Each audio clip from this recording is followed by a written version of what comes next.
When Yooka-Laylee came out in 2017, I was hopefully optimistic and terribly blinded by a thick smear of childhood over my vision. That sounds kinda gross. After it was touted as being the next outing for the great platforming gods of Mount Rarius, I couldn't help but froth at the mouth at the idea of a new shiny, fresh out of the box collect-a-thon experience. For the first time in nearly 15 years, I was finally going to see the grandmasters of the platforming genre make something fresh and new. I was going to witness history being made before my very eyes. The signs were all there. A Kickstarter campaign that raised an insane $2.5 million?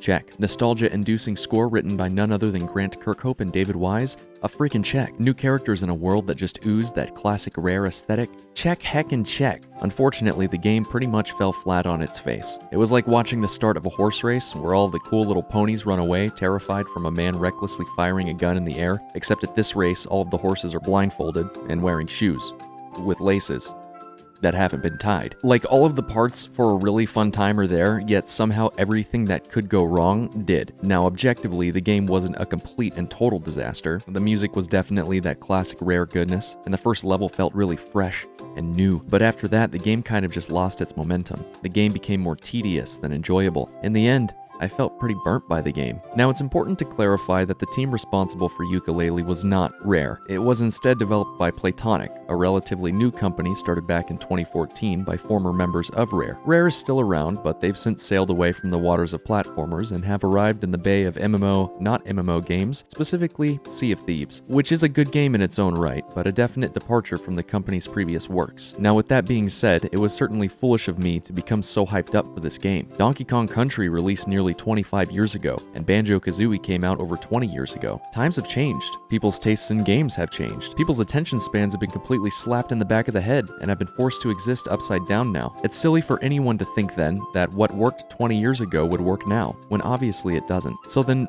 why is Yooka-Laylee and the Impossible Lair so damn fun?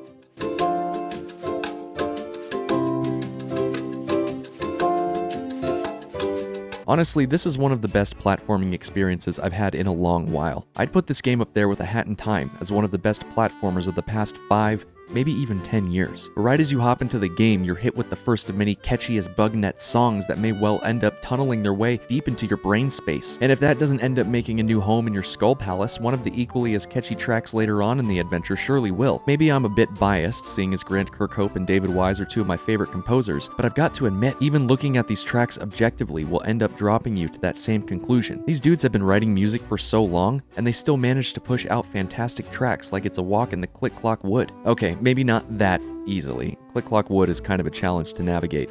Nonetheless, a speedrunner could do it without error, and these guys are definitely at the front of the race in that analogy. And then there's the actual level design to melt and bubble over. For one, the game throws the ultimate challenge at you right from the get-go. That's right, Playtonic went all Breath of the Wild on everyone's butts and decided to start you off with the option to beat the game within the first 10 minutes of you playing it. But pull back them trot-trot tools on your saddle, Pony Daddy. Unless you're a master of space and time itself and have multiple Ninja Warrior awards under your belt, you won't be beating this level anytime soon. If you can beat this level on your first try, let me know. I want you to have my children.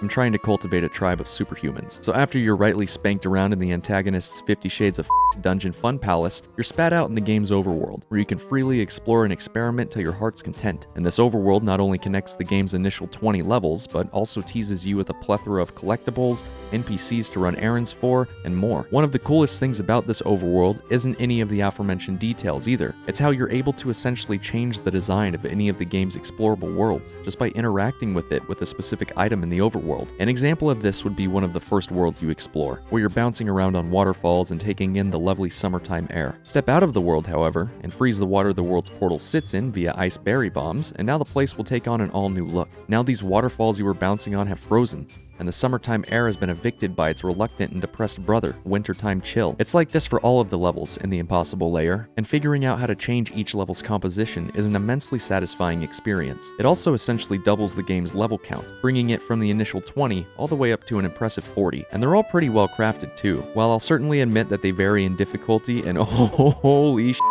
Do they vary in difficulty? They're all about equal when it comes to quality. Most impressive of all is the impossible layer itself. This absolute behemoth of a level is an expansive death pit that will challenge even the most seasoned platformer veterans. And to make it even more exciting for all of you self-proclaimed masochists out there, the level features 0 checkpoints, throws a big epic fail at your face every time you die, and keeps a tally of all your attempts as well as your completion percentage just outside of the level's portal. In order to ease the burden on yourself, and to avoid throwing your controller through the television set like a Wiimote during bowling without the controller strap around your wrist, the game tasks you with freeing bees trapped in each of the aforementioned game worlds. There's 48 in all, with 40 scattered amongst these worlds, and an additional 8 hidden within the overworld. Every bee you manage to free then allots you 1 extra hit point when taking on the impossible layer, leaving its difficulty in the hands of the player. Want to challenge yourself and try to complete the last level with next to no bees on your side? Go for it, you absolute madman. Want to give yourself a bit of a buffer for mistakes and to avoid multiple walks of shame back to the starting line? Go and explore the game's varied and colorful worlds until you feel you've managed to collect enough hot beetos. As an added point of reference in regards to the difficulty, I've thus far collected 40 bees, and still cannot, for the life of me, get further than 65%. I'm not kidding when I say this game is absolutely bonkers with difficulty when it comes to end challenge here. Now, I could mention stuff about the story and all, but this is a platformer. This isn't something I'm necessarily in for the plot. What little plot is there, however, does well enough to act as a driving force for your adventure. The game takes place after the first game, but you aren't really missing out on any quote-unquote lore when it comes to playing this without any prior knowledge of the series. Now, what I do feel is worth mentioning is the variety of characters you meet across your adventure. Some of these were familiar faces from Yooka-Laylee's outing, which was an oddly pleasant surprise. Actually, as a matter of fact,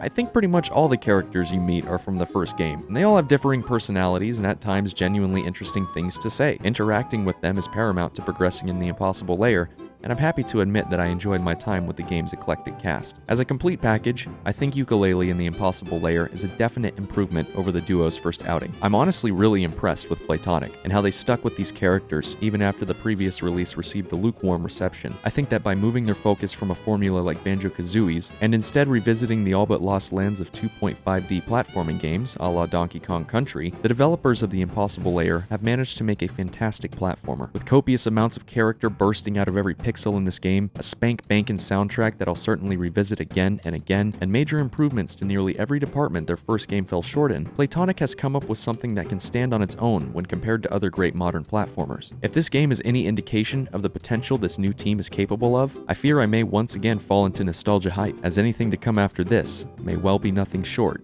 of a masterpiece. Thanks for watching. If you enjoyed this review essay style thingy bop, please hit that subscribe button and hit that thumbs up. It does help me a lot and it helps support the channel a lot. And if you don't do it, I'm gonna starve. So if you can hit that, that'd be great.